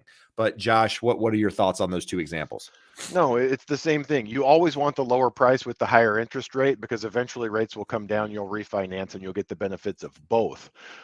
But that being said, we went through this probably, what was it, 3-4 weeks ago, Jeb? We're never going to see, that's a 40% collapse in prices. It's more than a 40% collapse in prices.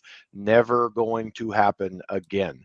We saw it one time and one time only due to the volume of horrific mortgage underwriting, and not just bad underwriting with no down payments required. And then on top of that, terrible responses from the lenders of thinking, nope, screw these guys, we're going to get our money back from them. That exacerbated their losses by probably a 2x margin over what it would have been if they had worked to keep otherwise good people in their homes. So for all those reasons, the government has shown with what they did with forbearance and everything to keep people in homes during COVID, we're never going to go back to that. And we don't have that level of bad underwriting. People have to document their income and ability to repay, and they have to put money down. And now everyone's sitting on record levels of equity as well. Just again, put that out of your mind that you'll ever see a 40% correction. If we ever saw a 20% correction, it would be big. I'm not saying it couldn't happen, it could, but anything bigger than that, like the world is coming to an end. So do not hope for that, because you won't be getting a home. You'll be fighting your neighbor with swords, trying to make sure they don't steal your food and drink your water. Here's the deal. If you have a sword handy, ready to fight, you've already gone off the deep end. I've told my neighbors, I am heavily armed. When Armageddon comes, don't come to my house with a for sword. food. Bro, Yeah. you bring your sword out, you're dead. You're a dead Yeah. man. I'm going to shoot you from across the street. Try it. Let's see. So Cutter goes on, says, basically, my beard's money, suspiciously no grays and whites. You're just not close enough to get Hair them. club for men. Hair club for men. What is it? Hold on, I'm trying to focus in. You and They're Keith in there, guys. Hernandez. They're in there, people. This is like the bristliest thing. He colors them. If I got a beard sponsor on here, I could grow this thing out, and it could be part of the show. It could be like its own thing. Let's do it. Get a sponsorship. Here's the most important thing of the show tonight. I know. I saw that.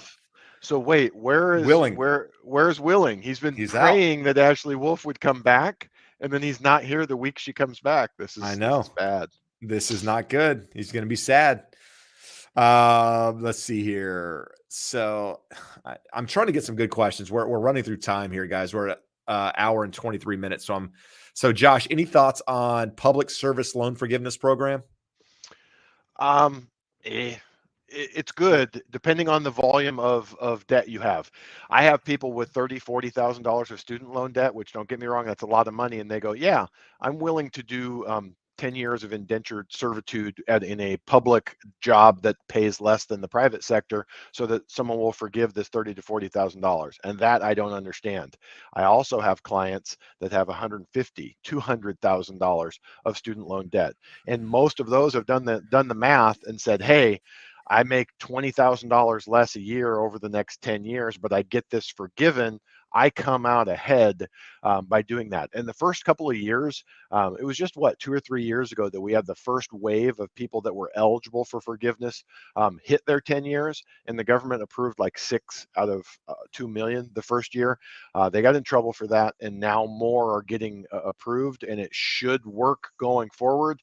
But just weigh the cost of taking a government job and happiness and money for 10 years, and then quantify what that means in debt forgiveness. I have clients who've done it and are very, very happy. And hopefully in 5, 6, 7 years, we start seeing them get their student loan debt forgiven. Good stuff. So actually my neighbor had about $100,000 in student loan debt, just got forgiven. Part of the Biden deal got all canceled, gone. So his buying power just went up quite a bit. So what was the criteria that he met? I do not know. He told me the other day that he was part of the student loan forgiveness, and it was $100,000 just gone. So I'll find out. We can talk about it next show. I want to send an invitation to Michael Brown to come back in 12 months, because he's the wizard that is knowing that everyone buying now will be upside down for years. I think he normally comments on my videos and talks about the opposite. I feel like so. I'm confused by the statement there saying that maybe he's been hacked. I invite him to come back. I invite him to come back in September or October. We'll have that conversation, and then we'll just about every 8 or 9 months check back in with him, and we'll flash this screenshot back up before we have that conversation. I wish it was easy to find some of this stuff, because I got a lot of comments from like a year and 18 months ago that I'd love to throw up here. So Jeremy's saying, what does inventory look like seasonally? Slower winter picks up around Super Bowl, but how about summer, fall? So correct. So typically inventory starts to pick up about right now. It usually pushes about through April, May. Starts to slow down in the summer a little bit, more so than the spring. And then once kids are back in school, the fall starts, it slows down and precipitously gets slower and lower throughout the end of the year, ending, the end of the year at the lowest levels. Last year, it moved very much, inventory picked up in the spring, summer slowed down. And it should have continued to slow down. But what happened was once the kids got back into school, the buying started again, which was opposite of what normally happens. And inventory continued to get depleted. And there wasn't really any new property coming to the market at all, just for all the other factors that are playing into the economy. So we didn't get that normal transition. Now, there are people out there that believe, that I respect, that think that come August, September, you're going to have a lot more inventory on the market. Now, from what I see right now, I just don't know where that inventory is going to come from. And that's for me is the scary part as a real estate agent, for one, but as somebody that represents buyers, I don't know where it's going to come from. Why in August is there going to be way more inventory? Because if people decide not to sell because it's going to cost them more money to buy the next house, then those people are out. Or if you were deciding to sell because the right home was going to come on the market and you were going to sell yours and buy that one, those people may or may not find that property. So that may keep inventory off. It's hard to say. I just don't know where it's going to come from. It's not going to come from new construction. So where does it end up? I don't know. So anyway, Jeb, yep. Michael Brown actually popped up with another and semi-redeemed himself here. So what are you saying? Wait for the correction. Don't destroy yourself financially.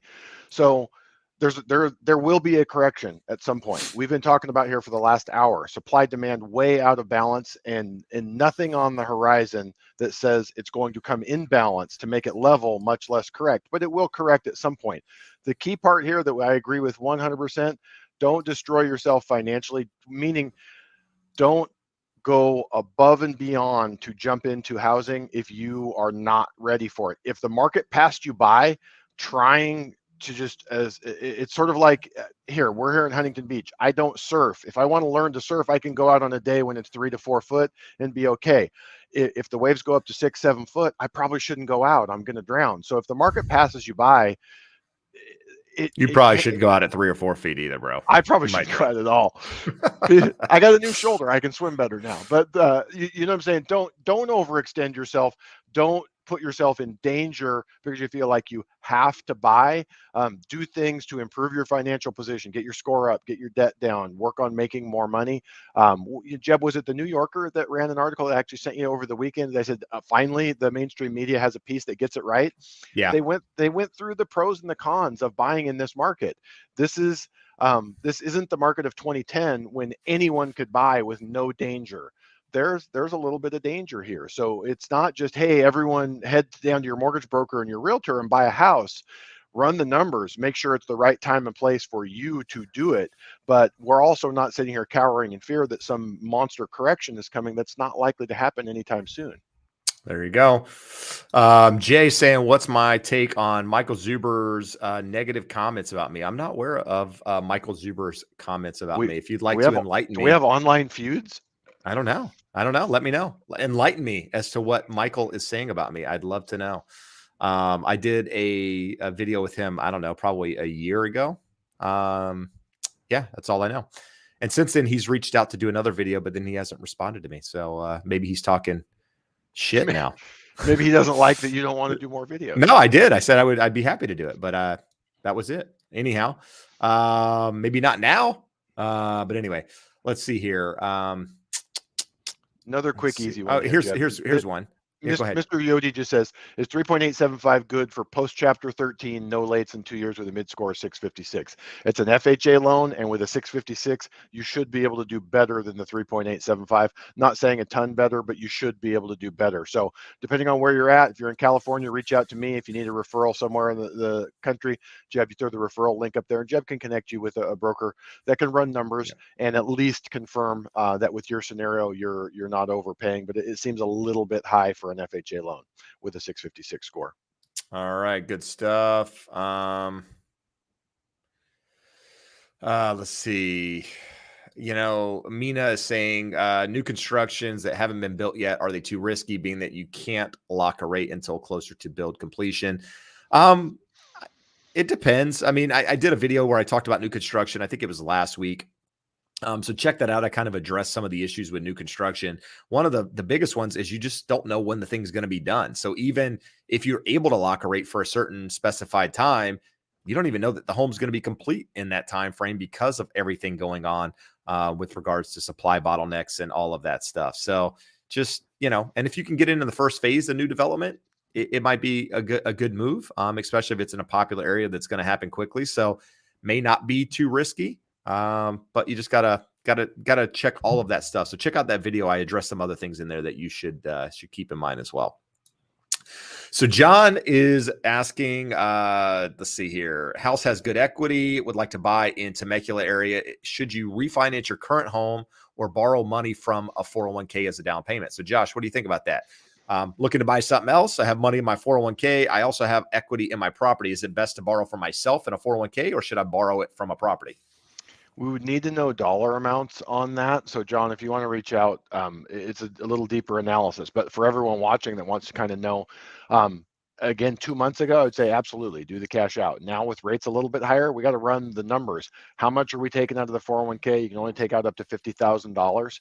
So if you had more equity where you could do a 20% down, maybe the equity makes sense. We want to know what your current rate is. If you're like most people and you have a rate under 3%, you may look at it and go, I'll do a smaller down payment in Temecula with what I can get out of my 401k and hope that at some point we'd have an opportunity to change that. But it's just a little bit too complex for going through without a bunch of back and forth here.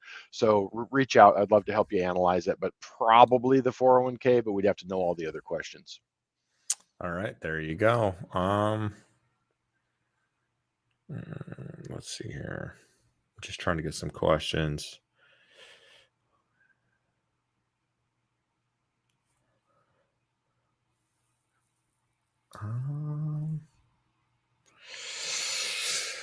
What do you do if you're a new investor and you want to scale really fast? Save a lot of money. Cash is your friend. It's, new investor, you got to find a market probably. I mean, it depends on how much money you have, right? What are you trying to get out of it? Are you trying to get appreciation? Are you trying to get cash flow, right? You can go to some of the Midwest and buy 2 to 3 properties for the down payment it's going to take you to buy a house in, say, state of California. Now, you're not going to get the appreciation, but you're going to get the cash flow. We talked about this often. So it depends on what you're trying to really get, the long-term goals are what you've got to figure out. It's not an easy answer, but stacking cash, putting cash away, that's the way to scale fast. Otherwise, trying to get property less than market value is another way. Josh, what would you add to that? I mean, it's not a simple question. It's not a simple question, but I question the premise. A new investor shouldn't look to scale really fast. You don't have the knowledge or experience. It's a recipe for getting yourself in way over your head, upside down. We had a lot of people in 2005, 2006 with zero down, 100% financing investor loan programs available at that time that bought 6, 7, 8, 10 houses to scale really fast and ended up with 10 foreclosures and a bankruptcy on their record. You need to be able to get your feet wet with a property or two and see what it looks like. If you have, there's a good chance that you don't know how to accurately analyze a deal. If you buy one, you have one bad deal. If you buy 10, you have 10 bad deals. So, you can ramp as fast as you want after you get a few deals under your feet. I would never suggest someone ramp up and scale quickly in an investment, a real estate investment program that they don't have the knowledge and experience with. There you go. Let's see here. Robert's got a good question. What is with all the TV ads, bus ads, newspaper ads, will buy your home in any condition businesses? Is it just big business swooping in and hoarding houses, or good busy flippers, or just good busy flippers? A combination of both, right? You see the little signs on the side of the road, like just handwritten signs or look like they're handwritten or whatever. Typically wholesalers, people looking to flip property. Now, here's the deal. Josh and I are buyers of your house all cash too, right? It doesn't matter what your house is. We're willing to buy it cash.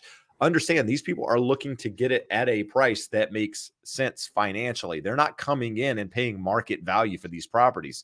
They're looking to get it at a discount. And if it's a distressed property, they're looking to get it even more of a discount, so at a price where they can turn around, flip it, fix it up, and sell it. And if it's a property that doesn't need that, they're looking to buy it at a price that they can eventually sell it and make some money on it. So it's just a sales tactic to have conversations with potential sellers to try to, win over some listings. And occasionally these guys will get them. They'll get one out of however many, because a seller thinks they have a property that needs cash, or, whatever, situation. They want to close quickly and think that's the only way to do it. And they get business out of it. And that's why the ads continue to be out there. Josh, what's the minimum down payment if I want to purchase a second home? Single family, you can do it with 15% down. It's just you're going to pay a really high rate and a bunch of mortgage insurance on it. So when you're looking, purchase. I'm thinking she's wanting to buy a rental, the minimum down for rental. Your minimum down payment does not change with the fact that you're buying another property. So if you're in a standard balance, for most purposes, you're looking at a 5% down. You could do FHA. FHA has some restrictions on distance to your current home. So 3.5 to 5% down, 3 to 5% down, depending on some other things. But count on about 5%. The fact that you own a home and you're going to rent it doesn't change that. The sort of the logic, it has to make sense, the property that you're moving to. If you have $1 million home and you say you're buying a $250,000 home as your primary residence, lender's going to have a hard time with it. It has to make sense that the new home is the primary and the one you're departing makes sense as a rental. All right, there you go. Let's see here. I love Alex's comment. I think this is like a punch in my face, but I'm going to read it anyhow. I only watch you because you're in Huntington Beach. Otherwise, I disagree with all your predictions, and I think you're basing it on feelings and emotion instead of logic, like income and demographics. So, Alex, I would invite you to go any weekend you want. Let's go look at some properties and make some offers if you're a potential home buyer. And we'll make them at what you think it's going to sell for. And then when we don't get any of them and we come back the next day and I tell you what they sold for, you can tell me if my predictions or what I'm talking about is accurate, because that's what this entire channel is based off, what I actually see in the market. It is not what I feel, right? What I feel is based on what's actually happening. So I guess at the end of the day, it's all intertwined, but it is coming from actually being in the field as an agent, helping buyers and sellers, or in this case, not even helping them, just I'm showing them property and making offers, and we're not making any progress for one reason or another. So take it for what you want. But that's the market that you're in at the moment. But the part I would love to hear is the demographics that don't support higher home values for the next 2 to 4 years. Permable. No, not a permable. I'm giving you the information that you don't want to hear. The problem is people that don't own property and rent property don't like the truth at the moment, right? Because they want it to be different. Just because you want things to be different doesn't mean it's wrong. And that it's so frustrating to hear it. It's the renters, the people that are out there that are getting beat up in the market, that have the biggest problem with the direction things are going. It doesn't make it wrong because it's happening. Just, that's what it is. That's what it is. If we want to continue down this path, let's get it. Doug Schallmoser pops in. It's not going to take 100 years to go negative because growth trends are not linear. Well, they're not linear, but it took 70 years to go from 2% to 1%.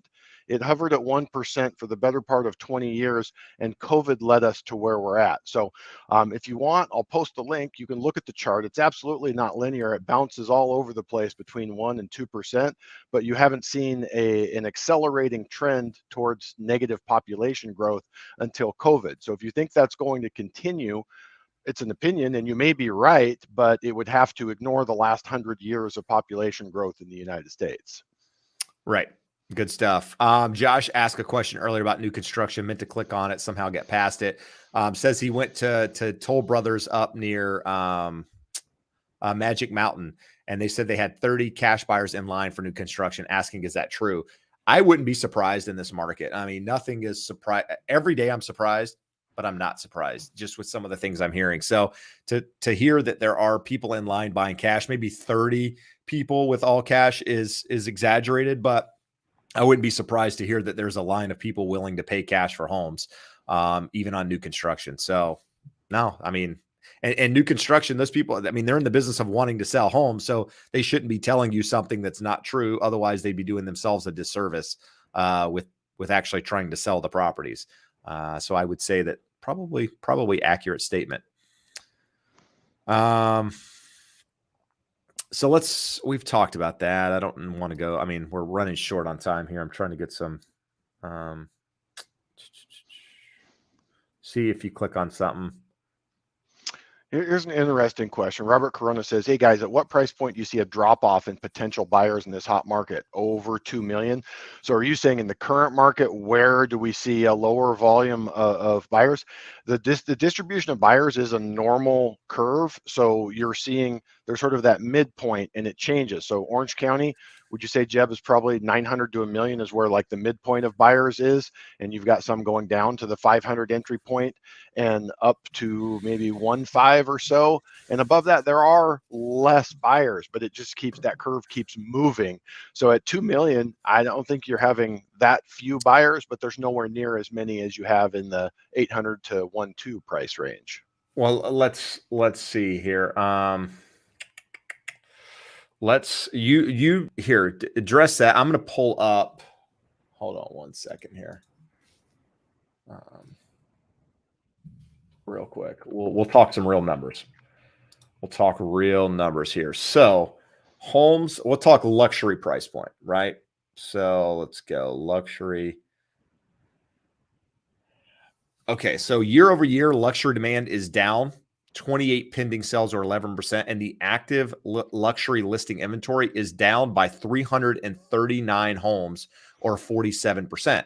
So you got listing inventory down by 47%, but demand is down. Now, is demand down because there's less properties to choose from, or is demand down because there's less people to buy it? That, I mean, is it the chicken or the egg in that question? I mean, in that equation, I think less buyers because there's less properties to choose from. Now, the expected market time, here you go. Last year, properties 0 to 750,000 was 22 days, 750 to a million was 17 days, 1 million to a million 0.25 was 21 days. Let's go 2 to 4 million. Average market time was 66 days last year. The expected market time right now from 2 to 4 million, 34 days. 34 days for 2 to 4 million. It's moving fast, like super fast. Everything is shorter than it was last year by a couple of days. Now, this report's as of a couple of days ago. So, I mean, to answer the question, I don't know. I used to think 1.5 million was the breaking point. I don't anymore. I'm seeing homes sell between 1.5 million and 2 million rapid fast, multiple offers quickly. I mean, everything that I've looked at personally that's between that $1.5 and $2 million price point is gone and has multiple offers within a couple of days. So I don't know what that threshold is. People made a lot of money in the last 18 months owning a home, right? If you owned a home, you have a lot of equity. So a lot of those buyers buying those, $2 million homes now are move up buyers, and they're move up buyers because they made a lot of equity owning a property. So they're only going up if they're putting that entire amount of equity they've gained into that next property. They're probably not financing that much more than they were just a couple of years ago. It's just they've made a lot of money in the interim. So interesting. I don't know. We're going to see. We're going to find out at some point. I just don't know when that's going to be. Anyway, that's all I got to say about that. That's all I got to say about that. Let's see, Josh. What else do we got here? Mr. Yodi came back. Thank you for the super chat. Came back and said it's actually a VA loan. So he was the one coming out of BK chapter 13, 2 years, six something credit score, getting a 3.875. Terms for a VA and FHA are very similar. So a 3.875 is far from a bad interest rate. With a 656, you can likely do a little bit better. We'd have to see the entire cost structure of the loan estimate, but you should be able to do better than that on either of the government programs. All right, Josh. Jose says, is it possible to buy a house with a visa status? Yes. Now you want details? Now you want details? No, that's good. It depends on the type of visa and the type of loan program. So you really need to sit down with a mortgage professional and explain your situation. But absolutely, yes, with visa status, even with non-visa statuses like DACA, you're now eligible as well. There you go. Let's see.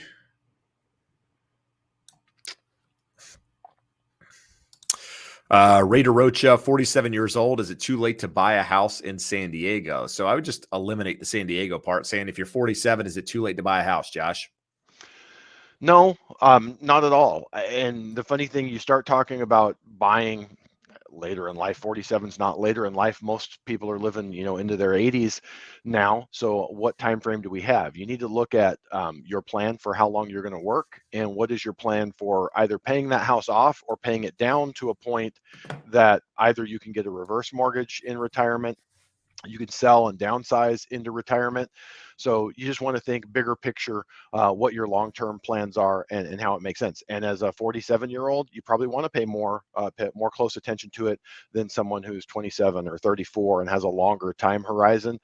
If possible, maybe doing a 20 or a 25-year loan to shorten that time frame and build up equity a little faster would be appropriate. But I absolutely wouldn't say someone 47 shouldn't buy. We have first-time buyers in their 60s. It's just important that you have a plan for what you're doing to build equity and what your end game is for exiting the ownership of the home. There you go. What's the furthest time frame a loan officer can lock in interest rate, Josh?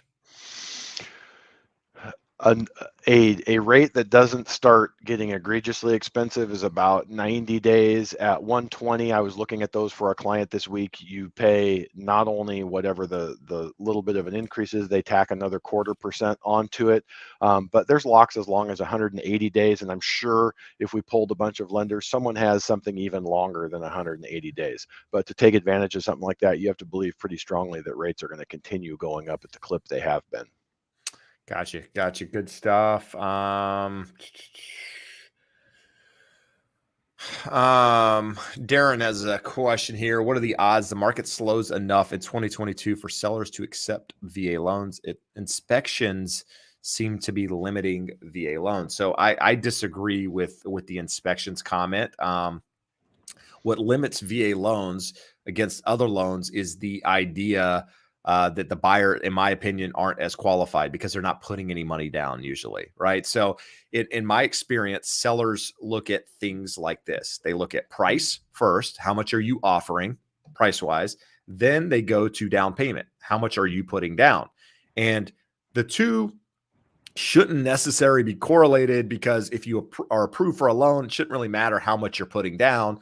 But there are things that happen with regards to appraisals coming in less, things that happen with regards to the seller not wanting to do repairs or not wanting to do things in the property. And they think the person that has the bigger down payment is the more qualified of the two potential buyers. And in this case, there could be 10 or 20 or 30 buyers, who knows? But when you put less money down, unfortunately, there's a perceived notion that you're not as strong as the person putting 20% down in some cases. And it's unfortunate. At the end of in addition to that, there are also agents out there that don't understand VA loans. They don't understand, there are, again, ideas that VA appraisers are way more stringent on values, that they're going to nitpick properties, and that they're going to do certain things. And yeah, the appraiser is there there are certain things they need to note in their appraisal with regards to health and safety items of that property, but they're not a home inspector. They're not there to inspect the property and bring some of these things to light that a potential agent might think is going to come up. So there's a lot of misinterpretation of what it is. And I think that is the biggest issue. But to answer the question directly, does the market slow enough in 2022 for sellers to get accepted? I think there are markets out there where VA loans probably are getting accepted more regularly than other areas, right? If you have, like, say, for example, I'm from North Carolina, take an area like Jacksonville or Fayetteville, right? Those are big military bases around those, right? So you probably have a lot more VA buyers. So in those markets, VA is probably not uncommon. So you might be competing against other VA buyers. Here in Southern California, we have Pendleton, but that's down in San Diego, not really here where we are. So we don't deal with it quite as much. And you have a lot of people that have cash, and that's who you're competing against. So I don't know if what slows down enough actually means. I just, you've got to have an agent, you've got to have a lender that can convey how strong you are, but you also have to have a seller that's willing to work with you.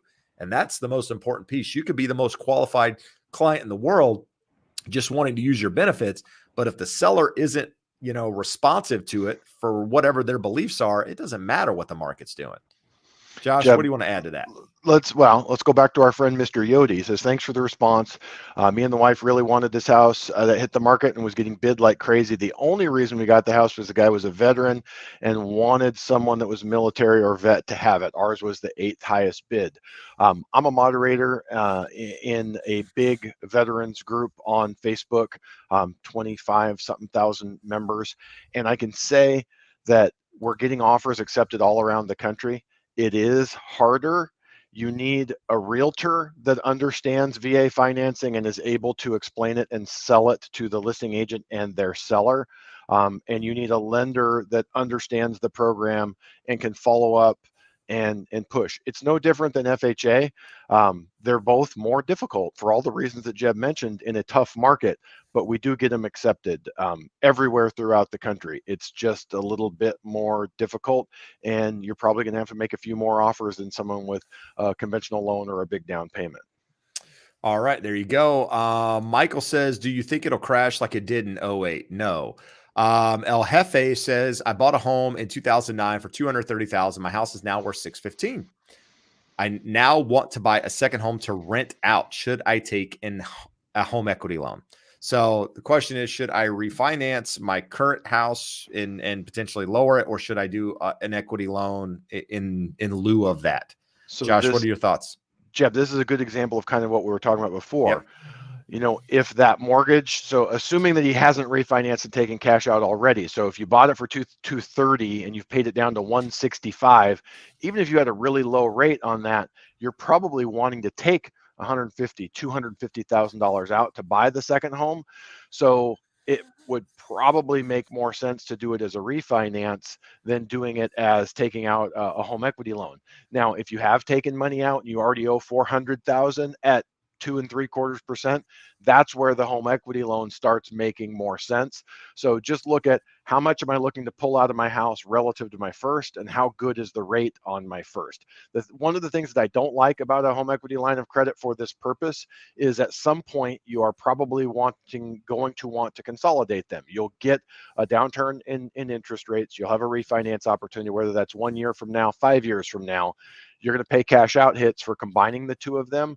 So wherever possible, when the size of the first versus the second makes sense, do a new first mortgage. But when you have a great rate on a relatively big first and you're borrowing just a little amount, it probably does make sense to do it as a line of credit. There you go.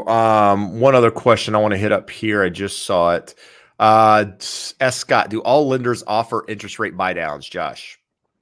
Yes, no lenders have like, hey, here's my rate, take it or leave it. They have a full rate sheet that has higher rates that will get you a credit and lower rates that you would buy down the interest rate by paying points. Now, if you're talking about temporary buy downs, like a 2-1 buy down where let's say rates are 4% today, where it's 2% for a year and then 3% for a year and then goes to 4%, almost all lenders offer them, but not all of them.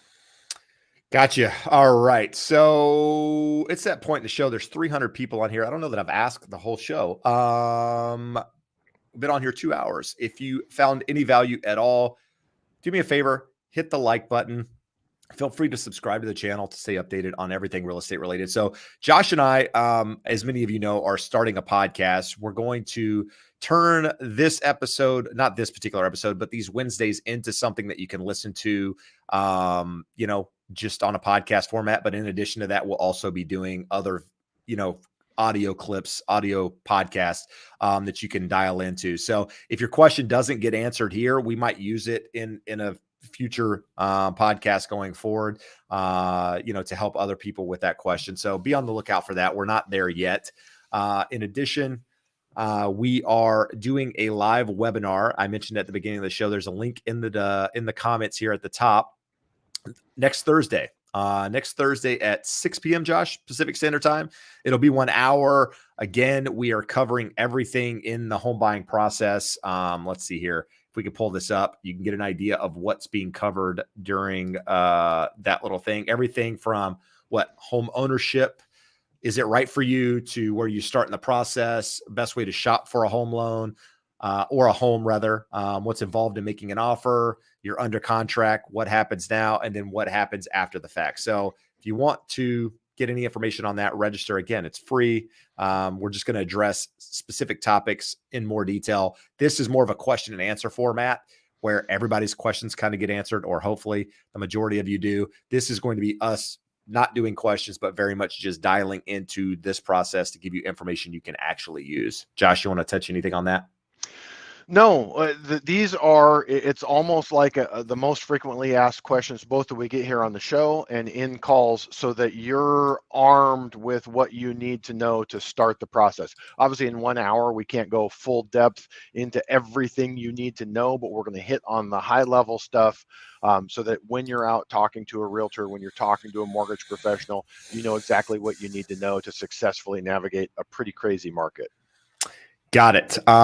So we've been on almost 2 hours.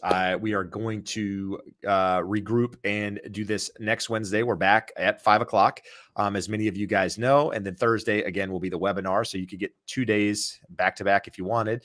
But Josh, anything you want to add here other than if you need an agent, need a lender anywhere in the country, there's a link there that you can get connected to one of the experts that basically hand select and, take great care of you. Josh? No, it's a crazy market. It's a changing market. It's not a market where you would just want to go out there and jump in and say, hey, what mortgage can I get? Hey, I'll buy that house. Do your research, educate yourself with such efforts as the Educated Homebuyer podcast. But do your research, get your information, and then go out and make the best decision for you and your family. That's not always going to be buy a house, but do your research. If you're interested, make sure it is right for you so that when you step out into the market, you're doing the right thing. There you go. Good stuff. As always, guys, I appreciate the support. Appreciate you being here. Appreciate the negative comments too, guys. They just keep me moving forward, putting out information that you guys can use. So, Josh, you want to say something? Yeah, no, it's always good to hear the opposite side of it. Anyone that buries their head in the sand and only watches, if you talk to someone and they only watch Fox News or they only watch MSNBC, you probably don't want to have a conversation with that person. What if you don't watch either? Those are the what if you don't watch either? Exactly. And what about the people that get their misinformation from the Joe Rogan podcast? What about those? Oh, those people should be canceled. They're the worst. Cancel them. Get them out of here. We went there, people. Anyway, we will see you next week. Thanks again for the support.